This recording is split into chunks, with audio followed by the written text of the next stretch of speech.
Warahmatullahi wabarakatuh. Waalaikumsalam warahmatullahi wabarakatuh.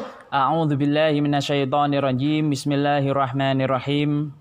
Alhamdulillahi rabbil alamin. Alhamdulillahilladzi an'ama 'alaina wa hadana 'ala dinil Islam wal iman. Alhamdulillah ala kulli halin wa ni'mah fi kulli yaumin wa lailah. Alfi marrah la haula wa la quwwata illa billah.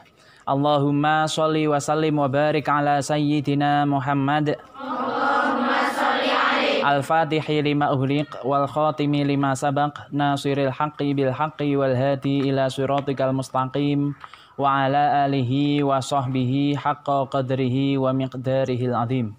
Rabbi syrah li sadri wa yassir li amri wahlul 'uqdatam min lisani yafqahu qawli. Allahumma aftah lana futuhal arifin. Amin. Allahumma aftah lana futuhal arifin. Amin. Allahumma aftah lana futuhal arifin. Amin. Allahumma aftah lana ilmal yaqin. Waj'alna minal ulama'il amilin. Waj'alna min warathatil anbiya'i sayyidil awwalina wal akhirin. Waj'alna min ibadikas sholihin. Waj'alna minal hadinal muhtadin.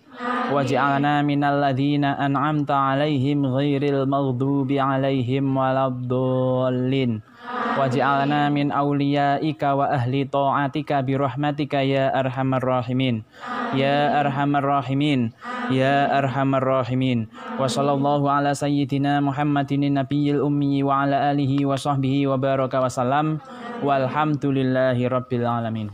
Setiap memulai pelajaran, saya selalu mengajak para santri untuk berniat. Saya akan dikte, kalian menirukan ya.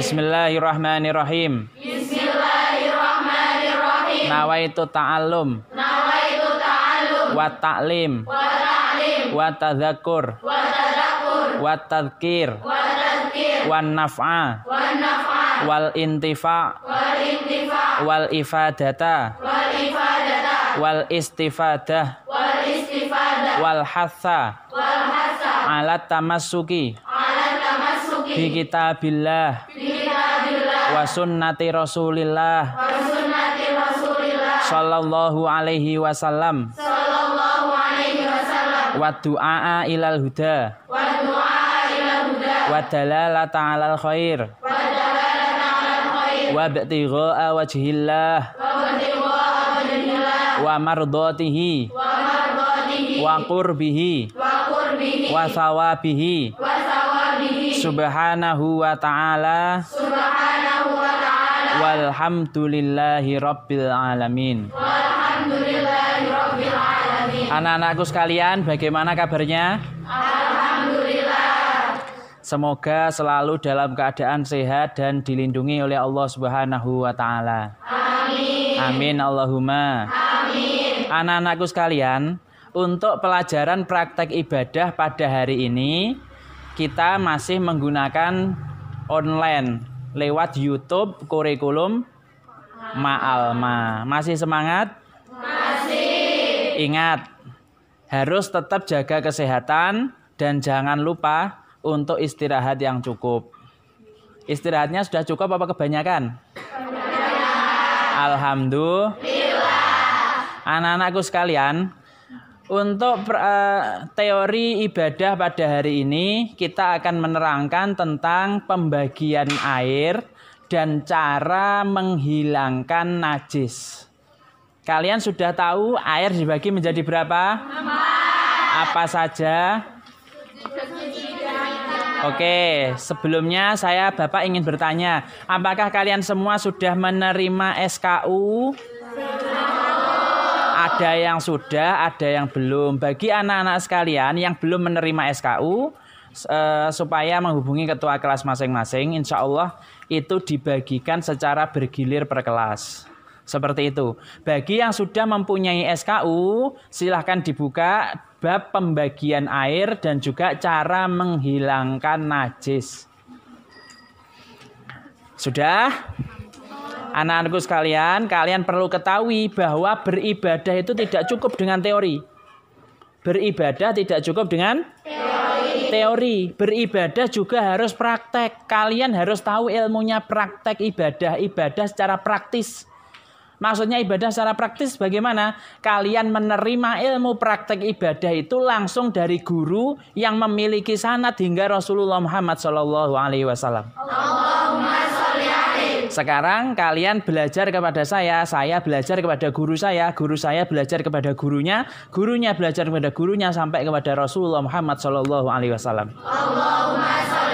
Kenapa ibadah itu perlu praktek? Dikarenakan Rasulullah Muhammad SAW pernah bersabda, bagaimana sabdanya Rasulullah? Seperti yang sudah saya sampaikan pertemuan sebelumnya, sallu ra'aitumuni kama ra'aitumuni usalli. Salatlah kalian sebagaimana kalian melihat aku salat, katanya Rasulullah Muhammad SAW.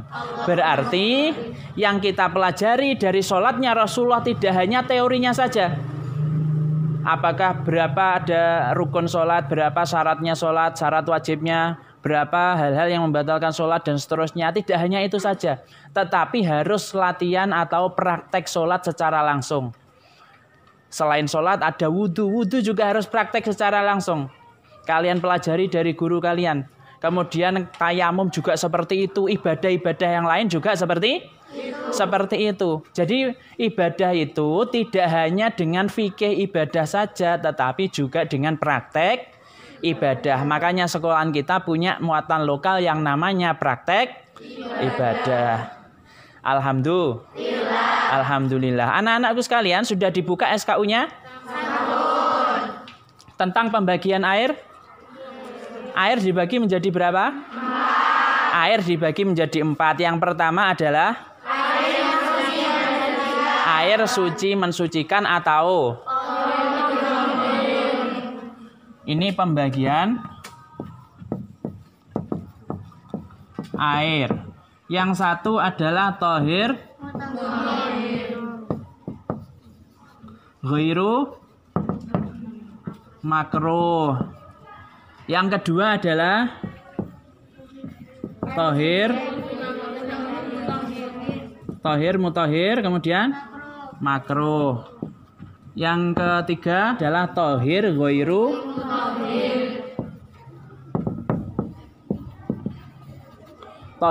mutahhir. Kemudian yang keempat adalah najis. Perhatikan anak sekalian. Yang pertama, tohir mutahhir ghairu makruh, atau air yang suci mensucikan dan tidak makruh. Ada berapa macamnya air tohir mutahhir ghairu makruh? Ada 7. Diingat-ingat, selain 7 ini tidak bisa digunakan untuk bersuci. Paham? Apa saja 7 itu? Yang pertama,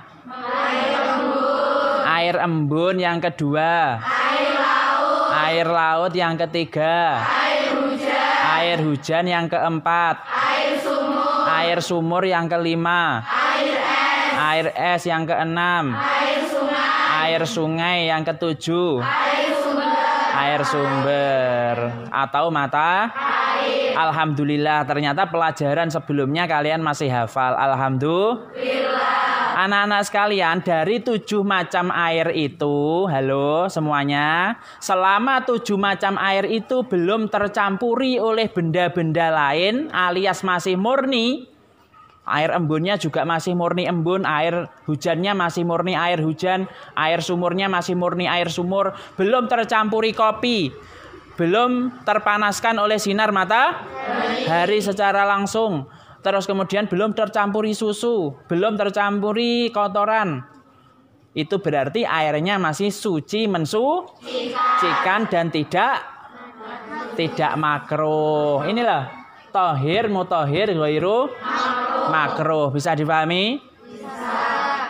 Berarti air yang pembagian pertama nomor 1 ini airnya bisa digunakan untuk bersuci. Bersuci itu ngapain aja sih? Contohnya wudhu, terus kemudian mandi besar. Alhamdulillah masih ingat pelajaran yang lalu. Yang pertama adalah mandi besar ya. Mandi besar itu untuk menghilangkan hadas besar. Kalau wudhu menghilangkan apa? Hadas kecil. Terus kemudian untuk apa lagi? Menghilangkan najis. Bisa dipahami? Misalnya menghilangkan najis itu apa? Nanti kita bahas setelah ini. Cara menghilangkan najis plus prakteknya nanti, oke? Siap? Masih semangat? Masih. Terus kemudian anak-anakku sekalian, ini yang kedua adalah air musyam. Apa itu air musyammas? Coba ada yang membaca definisi air musyammas apa coba? Air dalam suatu bejana. Bejananya terbuat dari apa? Selain emas dan perak, begitu. Kemudian yang terjemur di bawah terik matahari. Kemudian dengan catatan air tersebut digunakan pada badan dan di daerah yang panas seperti Hijaz. Nah, dengan catatan digunakan di daerah yang panas seperti Hijaz. Kalau ini daerah panas bukan tempat kita ini. Bukan. Anak-anakku sekalian, air musyammas ini adalah air yang sudah terjemur di bawah terik matahari. Sehingga airnya ini sebenarnya tetap suci, mensucikan, tetapi sebaiknya tidak dipakai. Kenapa? Karena air yang sudah terpanaskan di bawah terik matahari apabila dipakai, kalau mengenai kulit, itu kulitnya bisa belang. Kalian tahu zebra? Belang-belang seperti zebra mau? Kan ada orang yang pakai kosmetik terus kemudian kulitnya belang-belang. Nah ini termasuk diantaranya air yang sudah terjemur di bawah terik matahari itu. Kalau dipakai mengenai kulit akan bisa belang-belang. Makanya sebaiknya tidak usah dipakai. Bisa dipahami? Bisa. Untuk itu anak-anakku sekalian, airnya sebenarnya tetap suci, mensucikan selama tidak tercampuri oleh benda-benda lain, tetapi sebaiknya tidak digunakan. Makanya di sini disebut sebagai makruh. Airnya suci, mensucikan, tetapi makruh. Bisa dipahami? Bisa dipahami? Bisa. Oke. Kemudian selanjutnya adalah air tohir ghairu mutahhir. Apa itu tohir ghairu mutahhir? Air suci namun tidak mensucikan. Airnya suci tetapi tidak mensucikan. Contohnya apa? Air kopi, air teh, air sirup, air kelapa, air susu, apa lagi? Air jeruk, air mawar. Air apa? Air buah. Air kelapa sudah, air buah apa nih? Air liur. Intinya bagaimana air liurnya manusia itu suci selama posisi keluarnya itu perut tetap ada di bawah, kepala ada di atas. Bagaimana maksudnya, Pak? Kalian pernah tidur ngiler? Kalian tidurnya ngiler enggak? Ada enggak yang tidur ngiler? Orang yang tidur tanpa bantal itu biasanya posisi kepala lebih rendah daripada perut. Ada enggak? Posisi perutnya lebih atas, lebih tinggi daripada kepala. Sehingga dalam posisi seperti itu apabila keluar air liur, yang ilernya itu ilernya najis. Tapi selama tidak seperti itu tidak najis. Bisa dipahami? Bisa. Kalau tidak najis berarti suci. Paham? Paham? Ini termasuk yang kategori ketiga, tohir ghairu mutahhir, suci tetapi tidak bisa digunakan untuk bersuci. Kemudian yang keempat, yang terakhir adalah ma'un najis. Kalian perlu tahu, pertemuan sebelumnya sudah saya terangkan. Ada ma'un najis, ada ma'un mutanajis. Najis, ma'un najis memang sudah dari sononya itu najis. Bisa dipahami? Maksudnya dari sononya najis, seperti keterangan yang lalu kan sudah saya sebutkan. Ma'un najis itu contohnya seperti pipis. Pipis itu kan memang sudah dari sononya nggak usah dicampuri apa-apa lagi, pipis itu memang sudah najis. Kemudian apa lagi? Itu tadi iler itu tadi dan seterusnya dan seterusnya. Ada lagi mutanajis. Iler yang tadi loh ya. Iler yang posisi perutnya lebih tinggi. Kemudian mutanajis. Apa itu mutanajis? Airnya suci, ya. Airnya suci tetapi tercampuri oleh najis. Bisa dipahami? Aslinya suci tapi keceblokan najis atau tercemari oleh najis. Misalnya ada minum di dalam gelas. Ini banyak apa sedikit? Sedikit. Kalau banyak namanya kolam renang. Ada minum di sini teh misalnya. Teh itu najis apa suci? Suci.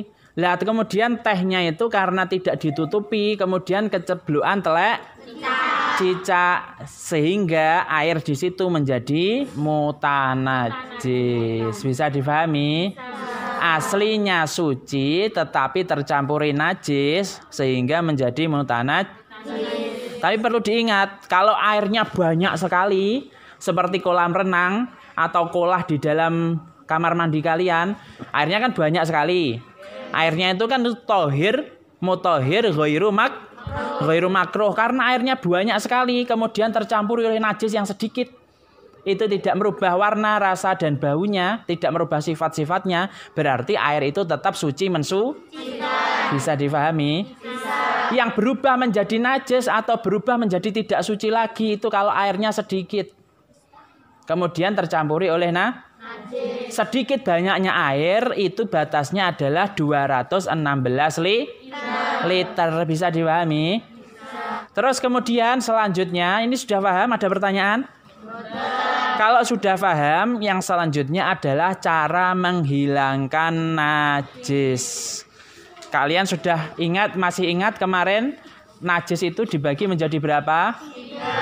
Mukhafafah, mutawasitoh, dan mughaladhoh. Mukhafafah itu adalah najis yang paling ringan. Najisnya siapa? Air kencing bagi laki-laki yang belum berusia 2 tahun dan belum makan apa-apa selain air. Betul sekali. Cara mensucikan najis mukhafafah atau najisnya bayi yang berusia kurang dari 2 tahun yang masih makan ASI saja, belum makan selain ASI, cukup diperciki air secara merata pada wilayah najis. Misalnya di sini ada ompolnya Reza pada saat berusia kurang dari 2 tahun. Belum makan apa-apa kecuali ASI.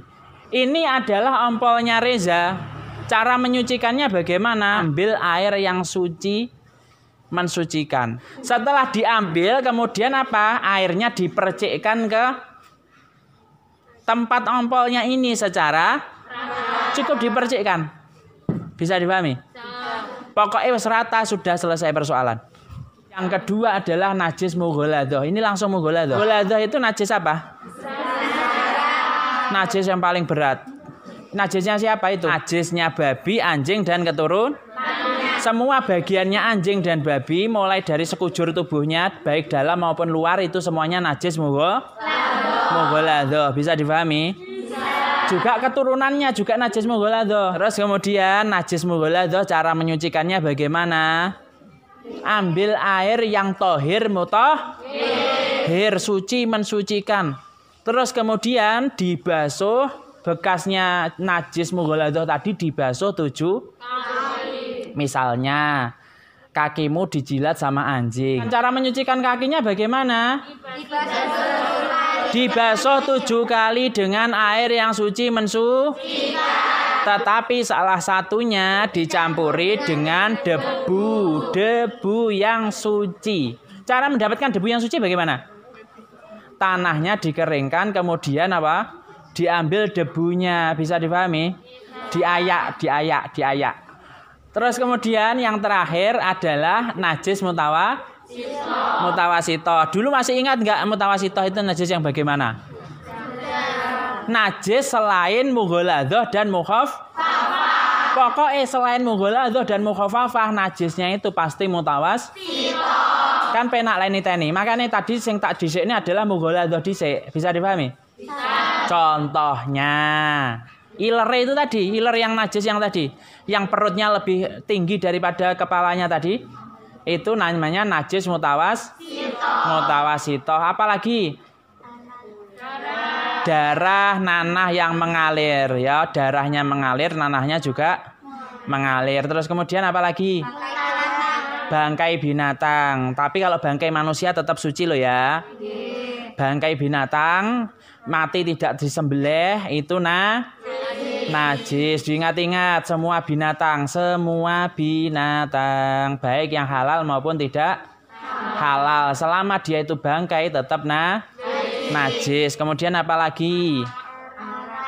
Arak. Tahu arak? Segala sesuatu yang memabukkan maka itu najis. Baik banyak maupun sedikit. Terus kemudian apa lagi? Kencing. Kemudian pup. Terus apa lagi? Pokoknya yang keluar dari dua jalan selain air mani itu semuanya najis. Apakah perempuan bisa keluar air mani? Bisa. Masa sudah lupa? Kemarin kan sudah saya terangkan. Ya wes, kita lanjutkan pertemuan selanjutnya ya. Tolong kalian baca. Pokoknya sebelum diterangkan kalian baca dulu. Sehingga apa? Pada saat diterangkan kalian itu sudah pernah baca. Oh iya seperti itu. Nanti kalau sudah, nanti kita praktek bersama. Semuanya harus praktek.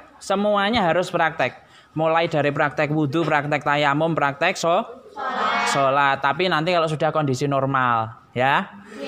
Yang ini yang praktek gurune dhisik, gurune bawa model seperti itu. Kita tutup dengan berdoa. Bismillahirrahmanirrahim. Allahumma sholli wa sallim wa barik ala Sayyidina Muhammadin wa ala alihi wa sahbihi ajma'in. Allahumma inni istauda'tuka ma qara'tuhu wa ma hafidtuhu wa ma fahimtuhu fardudhu ilayya inda hajati ilaihi wa sallallahu ala sayyidina Muhammadin wa ala alihi wa sahbihi wa baraka wa salam walhamdulillahi rabbil alamin. Subhanaka Allahumma